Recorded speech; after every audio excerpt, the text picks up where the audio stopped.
A paz do Senhor Jesus, amados alunos do Instituto El Shaddai. Nós vamos continuar falando aqui sobre Trindade.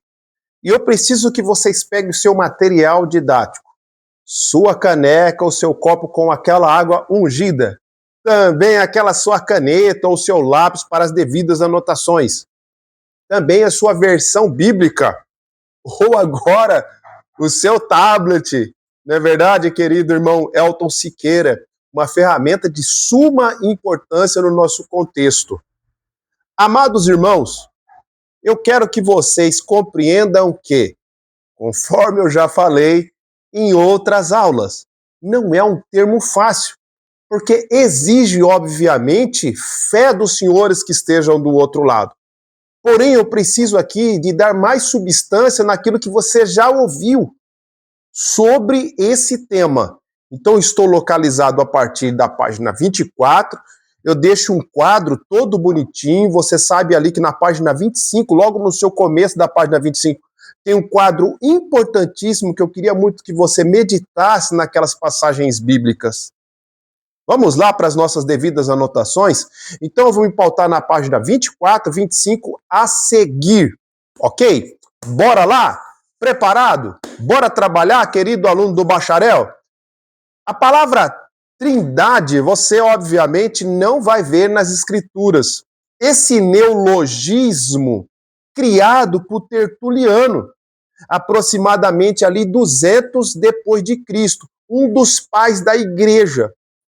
E esse termo foi evoluindo até o Concílio de Nicéia, algo que eu vou retomar a fala sobre a questão dos concílios.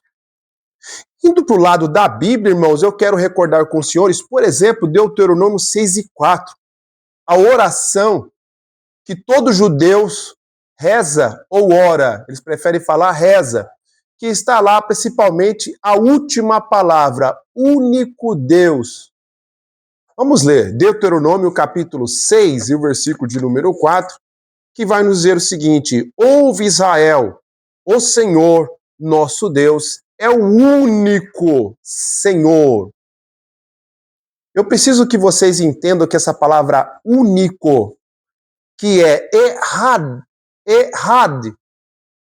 a transliteração é errad, mas se escreve echad com CH, e esse CH tem um som de R de carro, errad.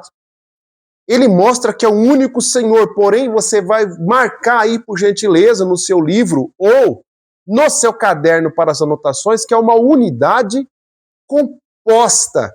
E não é Yahid, ou Yashid, como queira, que ali seria também denotado uma unidade simples, unidade única, ou unidade absoluta. Eu preciso de mostrar essa base bíblica para tal. Então nós estamos falando aqui que são três deuses. Não, ali eu estou ali, conforme o texto. Se Moisés quisesse que fosse Yahid, ele deixava Yahid. Mas a palavra que ele deixa ali é errado. Único Deus. É uma unidade composta. Faça um paralelo, por exemplo, com a palavra que nós vemos Elohim. Elohim. Que você vê uma interação das três pessoas, e não uma pluralidade de deuses, mas uma pluralidade de pessoas. Não são três deuses. Como, por exemplo, Gênesis 11:7, desçamos, façamos. Você observa essa interação entre as pessoas. O próprio Cristo, por exemplo, diz que enviaria outro consolador. Aquela palavra outro que aparece agora já no Novo Testamento, outro consolador, é halos. E esse halos mostra para mim, para você, alguém da mesma ou uma pessoa da mesma natureza, diferente da palavra hétero, que é justamente o oposto, diferente. É um outro no sentido de uma mesma pessoa. Preciso que os irmãos entendam, a nível de introdução, essa questão da unidade composta, unidade absoluta É had e é ahid. Pesquisem por senhores. Amados alunos do bacharel, precisa agora de alavancar e subir mais um degrau no sentido de ter um léxico. Estou provocando os senhores a ter um léxico.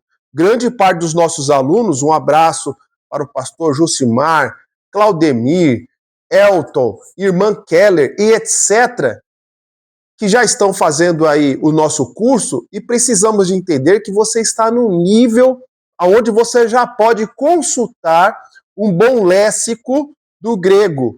Precisamos de entender isso daí, tá bom? Um léxico do grego e também do hebraico. Eu vejo Deus, por exemplo, a Bíblia falando de Deus Pai, eu uso esse termo Deus Pai, Deus Filho e Deus Espírito Santo. Alguns teólogos não usam, mas eu preciso de entender que essa distinção necessária é bom para que você, do outro lado, possa assimilar um pouco melhor sobre essa questão da individualidade. São três pessoas distintas, coeternas, coiguais. Então, eu quero distinguir com você essa questão do Deus Pai. Por exemplo, em Filipenses, deixa eu ver, 2. Vamos para a Bíblia, agora vamos para a Bíblia, tá? Bora abrir sua Bíblia e anotar. Filipenses 2:11. 2:11. Vamos ver agora Filipenses, onde está, antes de Colossenses 2:11. Vai dizer o seguinte: e toda língua confesse que Jesus Cristo é o Senhor, para a glória de Deus Pai. Almeida atualizada, Deus Pai. Então não é um termo que um teólogo me incentivou a falar. É um termo escriturístico, bíblico e guiado pelo Espírito Santo, o Deus Pai. Vejo também, por exemplo, 1 Pedro 1:11. Vamos lá. 1:11 não, 1:2. Deixa eu ver se é isso mesmo. Segunda, vamos para a segunda. 2 Pedro 2. 2 Pedro 1:2. 2 Pedro 1:2.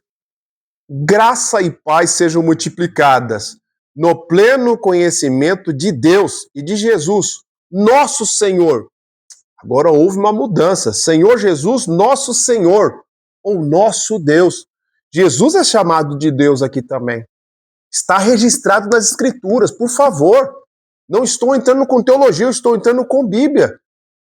Para que você do outro lado que está prestando atenção, consulte. Pelo menos consulte. Não estou ofendendo ninguém, eu estou dando Bíblia para os senhores aí. Mais um versículo bíblico sobre essa questão. Colossenses, no capítulo de número 2, vamos lá, lendo muita Bíblia. Colossenses 2:9. 2:9 vai dizer o seguinte: porquanto nele habita corporalmente toda a plenitude da divindade. Está falando de Jesus. Plenamente habita nele toda a divindade. Em Jesus Cristo. Mais um versículo bíblico, Hebreus 1:8. Hebreus 1:8. Vai dizer o seguinte: mas acerca do Filho, o teu trono, ó Deus, para todo sempre.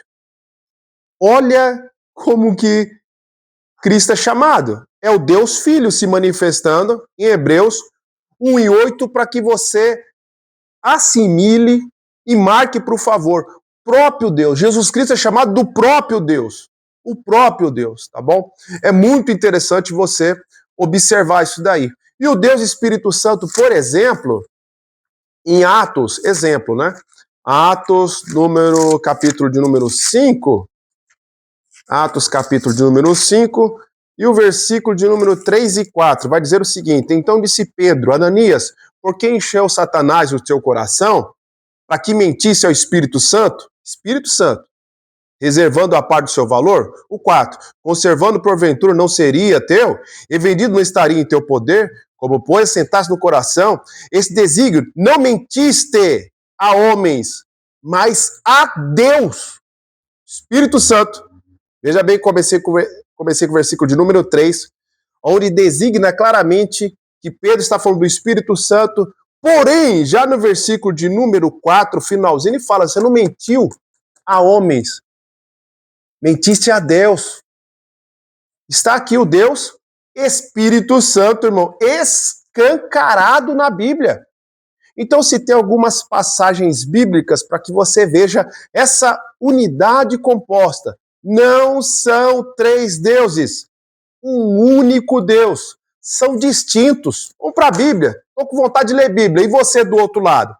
A nossa teologia, irmãos, é paralela à palavra de Deus. Se preocupe e recomende o nosso curso. Se preocupe no sentido de alguns cursos teológicos, e eu vejo pela nossa região, que é muita filosofia e muito achômetro, e pouca Bíblia. Isso é um perigo, irmão. Axologia não é teologia. É muito teólogo de internet. Como tá cheio, meu Deus do céu, né, Ju? Cheio de teólogo de internet. Meu Deus. João 14, versículo 16. 14 e 16. E eu rogarei ao Pai, é Jesus. Veja o diálogo e a distinção. Né? Eu rogarei ao Pai, Jesus falando, que ele ia rogar ao Pai. E ele vos dará outro consolador, que está falando aqui do Paraclitos aqui, a fim de que esteja para sempre convosco. É um diálogo. Para aqueles que não creem, que creem, por exemplo, no unicismo, como que você vai entender aqui, irmão? Como que você vai interpretar? Sem forçar, querido. Interprete então aí, unicista, é o seguinte, Jesus está falando que ele vai falar com ele mesmo e ele mesmo vai mandar ele mesmo, é o que você vai interpretar. E agora, hein? Para escapar desse diálogo, é Jesus Cristo, ó, eu vou rogar, eu vou conversar com o Pai, e ele vos mandará outro consolador no sentido de hétero ali. Paraclitos. Mateus 28, essa questão da distinção, eu preciso de fazer questão aqui de falar sobre a Trindade. 28, do versículo 18 a 20. Jesus aproximando-lhe falou-lhes, dizendo, toda autoridade me foi dada no céu e na terra. Toda autoridade. Não é meia autoridade. Não é pouca autoridade. Ide, portanto, é Cristo mandando. O ide aqui é mandar, ele está mandando. Fazei discípulo de todas as nações, batizando em nome do Pai, do Filho e do Espírito Santo. A Trindade exposta pelo Deus Filho. Não é um teólogo. Não é Paulo, que já seria o suficiente. Toda a Escritura é divinamente inspirada.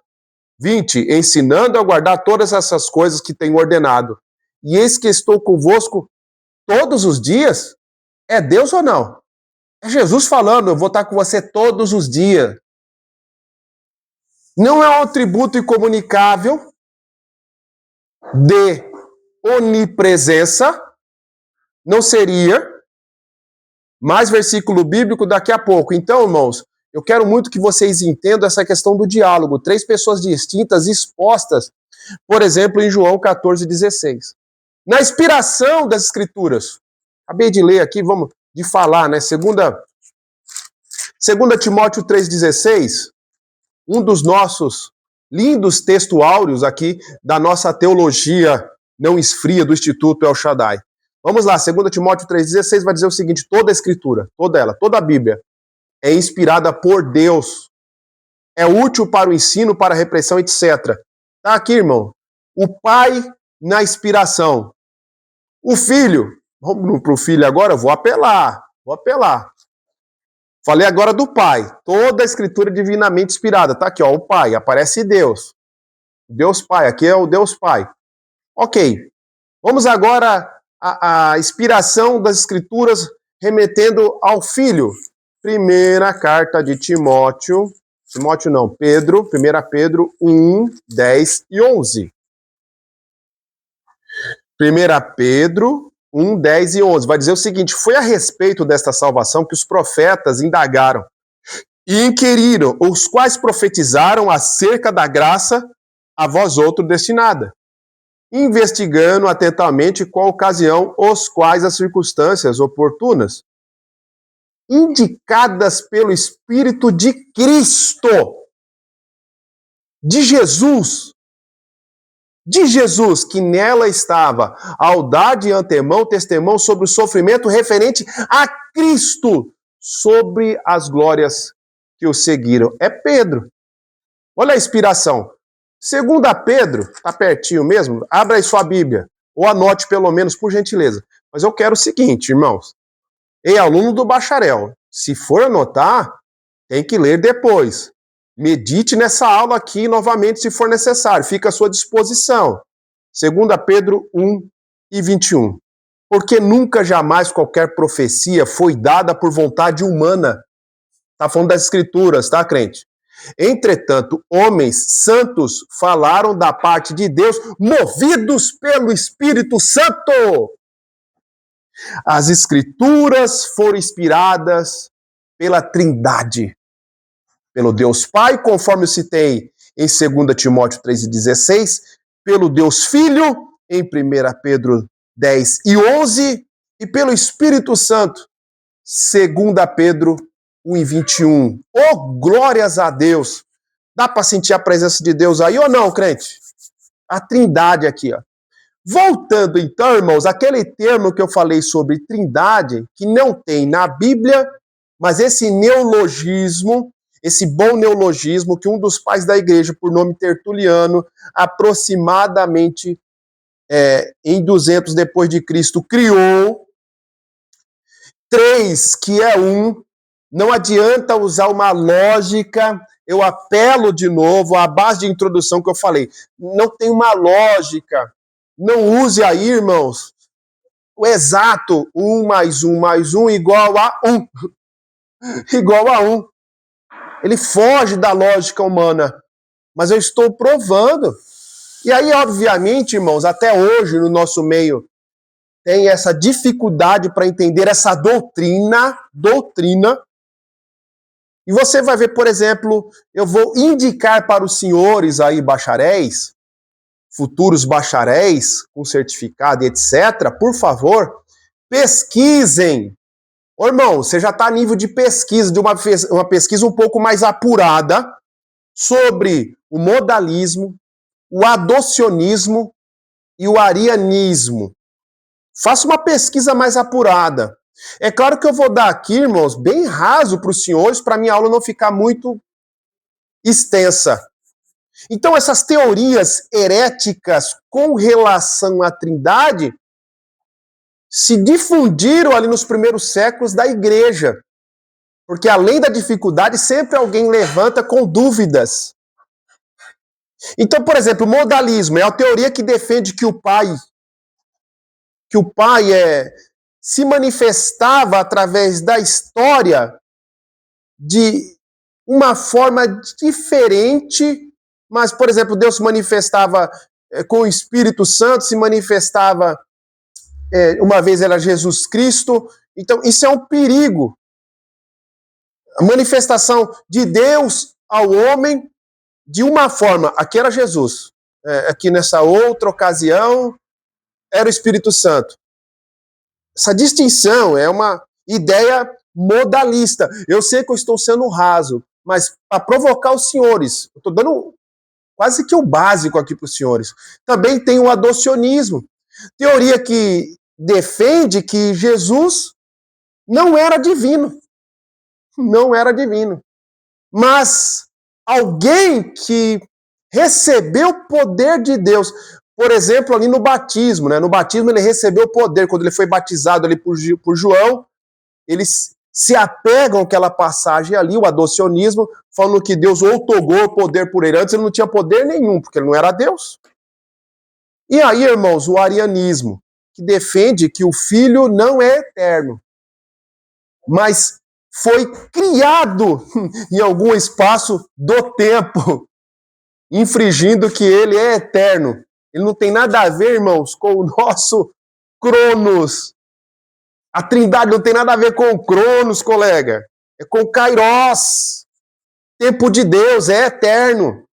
Então, o arianismo, a qual eu posso dar uma profusão maior nas próximas aulas, se iniciou ali no 4º século depois de Cristo, sob a liderança de Ário. E aí você vai observar, irmãos, que houve os concílios ecumênicos. E eu preciso de entrar um pouquinho nessa questão dos concílios, porque alguém nos acusa que nós somos fruto desses concílios. Não somos. Não somos. E eu quero compartilhar com vocês que os concílios, havia uma tentativa nesses concílios de tentar sistematizar o que a Bíblia já estava expondo para todos. E não é que nós somos base de concílio. Eu, particularmente, observo alguns erros nos pais da igreja. Eu não comungo com tudo que está nos concílios e nem nos pais da igreja. E eu quero aqui que vocês entendam que eu estou firmado na palavra de Deus, o que a palavra diz. Então, quando Ário se levantou, também se levantou o presbítero da igreja, que era um presbítero da igreja de Ário, né? E ali outro presbítero foi contra ele, provocando vocês a pesquisarem. Por favor, pesquisem sobre essa questão do modalismo, do adocionismo e também do arianismo. E aí, irmãos, eu vou dar aqui menção dos tais concílios ecumênicos que eu aprecio, tá? Então, por exemplo, o concílio de Niceia, 325 depois de Cristo. O concílio de Constantinopla, 381 depois de Cristo aproximadamente. O concílio de Éfeso, 431 depois de Cristo. E o concílio de Calcedônia, 451 depois de Cristo. Esses concílios vieram sistematizar o oposicionismo contra a palavra de Deus. Eu quero elencar 2 pontos, né, cruciais. Eram muito contra a questão da trindade e da divindade e da humanidade de Jesus Cristo, plenamente Deus, plenamente homem. E esses concílios vieram para abordar esses casos, abrir discussões entre os bispos que ali estavam, e também ratificar perante a Bíblia. Isso daqui é importantíssimo, não tem nada a ver que nós somos produto da Igreja Católica. Ô, meu querido, a Igreja Católica foi criada lá depois de 380 depois de Cristo, né? Teodósio, por exemplo, tem uma participação crucial nisso daí, tornando, por exemplo, o cristianismo como a religião única. No Édito de Tessalônica, vai estudar história. Isso aqui não tem nada a ver com teologia, isso aqui é história. Eu estou passando para os senhores, como é um bacharel que está aí do outro lado, um pouquinho mais robusto a nossa aula, para que você possa pesquisar aí do outro lado. Eu te dei aí as questões de teorias heréticas em relação à trindade, e estou provocando os senhores a entender sobre os concílios. Então, esses concílios, a intenção, julgo eu, que era sistematizar o que já estava explanado pelos apóstolos, o que a Bíblia dizia. Então, isso aqui é importantíssimo para nós colocarmos à mesa, para que a gente saia dessa aula um pouco mais forte do que chegamos nessas questões que eu estou tentando elencar com os senhores. Paro por aqui. Quase 24 minutinhos. Irmãos, se for possível, você reveja essa videoaula, refaça os exercícios, pesquisem, por favor. Eu estou apelando, tem que pesquisar. E eu dei um pouco de história aqui, iniciando a falar sobre os concílios. É óbvio que em outrora eu vou falar com mais profusão sobre esses fatores que eu elenquei aqui. E lembre-se, teologia, não esfria.